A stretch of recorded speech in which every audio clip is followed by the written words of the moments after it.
Hello, good morning traders. तर आज 13 जानेवारी 2025 सर्वांचं स्वागत आहे प्री मार्केट इन्साइट्स मध्ये. मी अक्षय तुमच्यासाठी घेऊन आलोय प्री मार्केट इन्साइट्स. चला बघूया आपलं मार्केट आज कुठे ओपन होऊ शकतं, कोणत्या प्रकारच्या ऑपॉर्च्युनिटीज आपल्याला मार्केटमध्ये मिळू शकतात आणि त्यासाठी आपण कशा प्रकारे प्लॅन करू शकतो.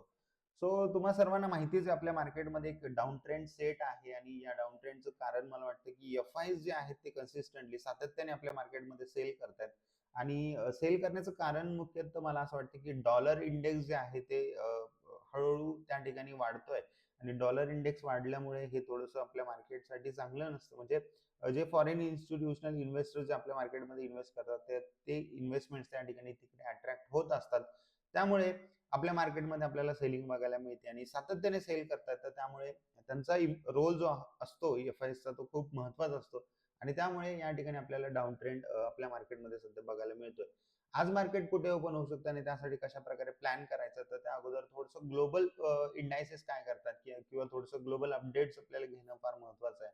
आता फ्रायडेला युएस मध्ये जॉब्स डेटा आला होता. त्या जॉब्स डेटाकडे बघता फेड जे इंटरेस्ट रेट कमी करणार होतं तर त्याची शक्यता आता थोडीशी परत कमी झाली आणि त्यामुळे तुम्ही जर बघाल तर युएस इंडायसेस जे आहेत किंवा युएस मार्केटमध्ये जे युएस इंडेक्स आहेत ते खूप चांगल्या प्रमाणात जवळपास खाली निगेटिव्ह मध्ये क्लोज झालेले आहेत आणि एक सपोर्ट सुद्धा ब्रेक करून त्या सपोर्ट जवळ या ठिकाणी क्लोज होताना आपल्याला बघायला मिळाले.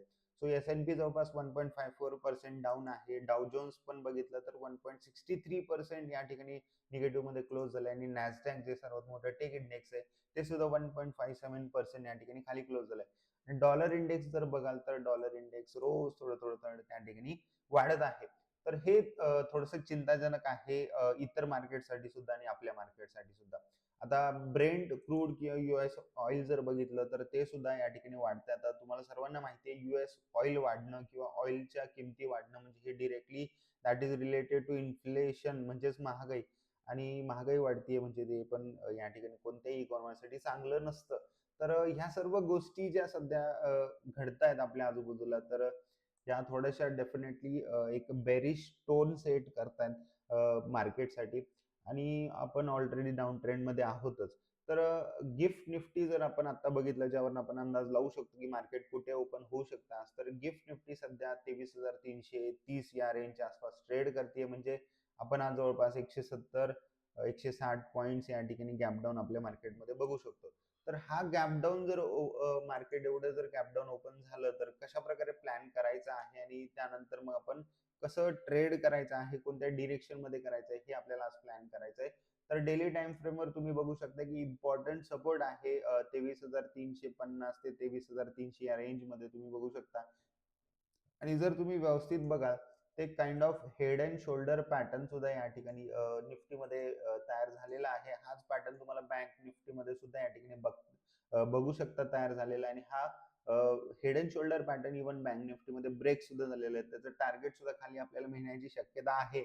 बट चला छोट्या टाइम फ्रेमवर प्लॅन करूया. इंटरडे लेवलवरती आपण आज कशा प्रकारे या ठिकाणी ट्रेड करू शकतो. तर तुम्ही बघाल जर 160 किंवा 150 पॉईंटचा या ठिकाणी गॅप डाऊन जर होतोय 450 ते या ठिकाणी प्राइस डिरेक्टली 23,200 किंवा 250 या लेवलच्या आसपास जर ओपन झाली म्हणजे प्राइस डिरेक्टली हा जो एक इम्पॉर्टंट सपोर्ट आहे हा ब्रेक करून या ठिकाणी खाली ओपन होणार आहे. तर अशा वेळी काय प्लॅन करायचं, खूप सोपं या ठिकाणी एक स्ट्रॅटेजी मी तुम्हाला सांगणार आहे कसं याला ट्रेड करू शकतो. तुम्हाला फक्त 5 मिनिट्स ची या ठिकाणी टाइम फ्रेम ओपन करायची आहे. तुम्ही बघू शकता की प्राइस या ठिकाणी हा एक खूप महत्वाचा सपोर्ट आहे. या ठिकाणी हा सपोर्ट सुद्धा ब्रेक करेल प्राइस आणि हा पण एक रेंज जी आहे सपोर्ट एरिया जो आहे याच्या खाली जर प्राइस कधी ओपन झाली तर डेफिनेटली हे एक बेरिशनेस या ठिकाणी मार्केटमध्ये इंडिकेट करेल. तर आपल्याला काय करायचं आहे, तर पहिली 5 मिनिटची कॅन्डल या ठिकाणी प्रिंट होणार आहे सुरुवातीलाच. मग ती कुठेही होऊ शकते 23,200 किंवा 220-30 असं या लेवलच्या आसपास कुठेही ओपन होईल. तर ती पहिली 5 मिनिट्सची जी कॅन्डल आहे त्याचा हाय आणि लो तुम्हाला या ठिकाणी मार्क करायचा आहे लाईक दिस. आणि हा हाय आणि लो ज्या पण दिशेत ब्रेक होईल, सपोज हा हाय जर या ठिकाणी अपसाइड ब्रेक झाला, पहिली शक्यता पहिली पॉसिबिलिटी जर अपसाइड ब्रेक झाला तर सरळ तुम्ही या ठिकाणी थोडस या ठिकाणी लॉंग साइड म्हणजे आपण वरच्या दिशेत ट्रेड घेऊ शकतो. हे जे तुम्हाला सपोर्ट या ठिकाणी दिसतोय हा सपोर्ट रिटेस्ट होण्याची शक्यता आहे. तर यासाठी तुम्ही एक छोटा ट्रेड घेऊ शकता, बट यामध्ये टार्गेट छोटा असेल आणि तुमचा स्टॉप लॉस जो आहे तो पहिल्या कॅन्डलचा या ठिकाणी लो हा तुमचा स्टॉप लॉस असणार आहे.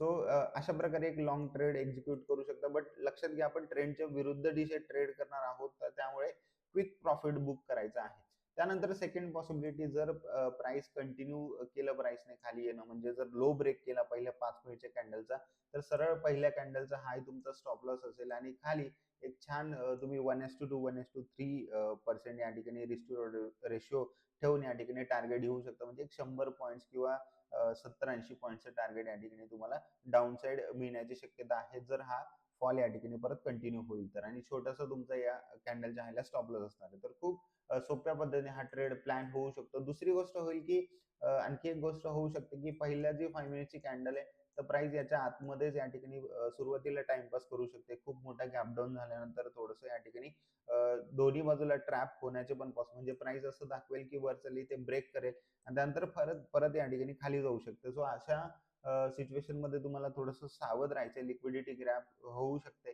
सो प्रॉपर जोपर्यंत एक कॅन्डल या लेवलच्या वर क्लोज होत नाही किंवा खाली क्लोज होत नाही, तोपर्यंत आपल्याला या ठिकाणी ट्रेड एक्झिक्यूट करायचं नाहीये.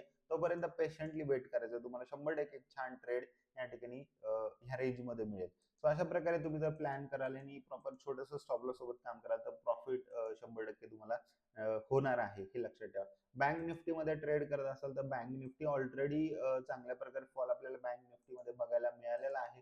पण तरी सुद्धा बँक निफ्टी पण एवढ्या पॉईंट्सने गॅप डाऊन होते, तर सेम स्ट्रॅटेजी तुम्ही बँक निफ्टी मध्ये पण अप्लाय करू शकता. त्यानंतर फिन निफ्टी मध्ये सुद्धा सेम स्ट्रॅटेजी या ठिकाणी अप्लाय होईल. आणि जर आपण मिड कॅप निफ्टी जर बघितलं, तर मिड कॅप निफ्टी आणखी एक चांगला स्कोप मला मिड कॅप निफ्टी मध्ये दिसतोय खाली येण्याचा.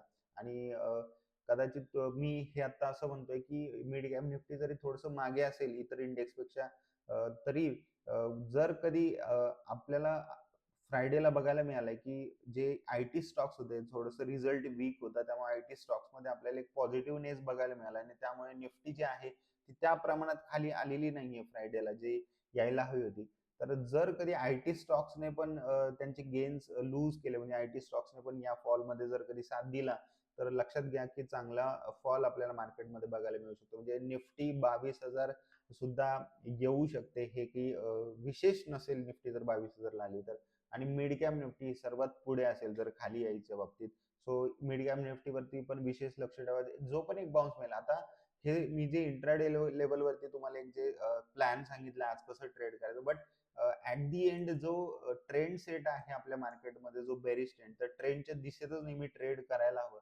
सो ट्रेंड विसरू नका. सो जो पण एक बाउन्स येईल किंवा जो पण एक रिट्रेसमेंट अपसाइड येईल, तर त्याला युटिलाइज करून योग्य प्रकारे आपण डाऊन साइड ट्रेड करू शकतो, शॉर्ट करू शकतो त्या बाउन्सला एक छोट्याशा स्टॉप लॉस सोबत, आणि तो ट्रेंड राईड करू शकतो. सो ते बाउन्स जर येत असेल, तर त्या ऑपॉर्च्युनिटीज पण आपल्याला मिस करायच्या नाहीयेत.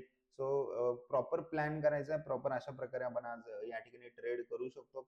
अँड येस, स्टॉक्स वरती फोकस करायचं झालं तर स्पेशली बँक्स जे आहेत ते मला थोडेसे आणखी वीक वाटतायत. सो बँक्स मध्ये पण जसं की तुम्ही बघू शकता की ऍक्सिस बँक असेल, त्यानंतर एसबीआय आहे, तर हे जे स्टॉक्स आहेत हे आणखी थोडंसं बेरिशनेस इंडिकेट करतात. तुम्ही बघू शकता की इम्पॉर्टंट सपोर्टला आहे, तो सपोर्ट सुद्धा ब्रेक केलेला आहे. ऍक्सिस बँकने पण तुम्ही बघू शकता की सपोर्ट ब्रेक केलेला आहे.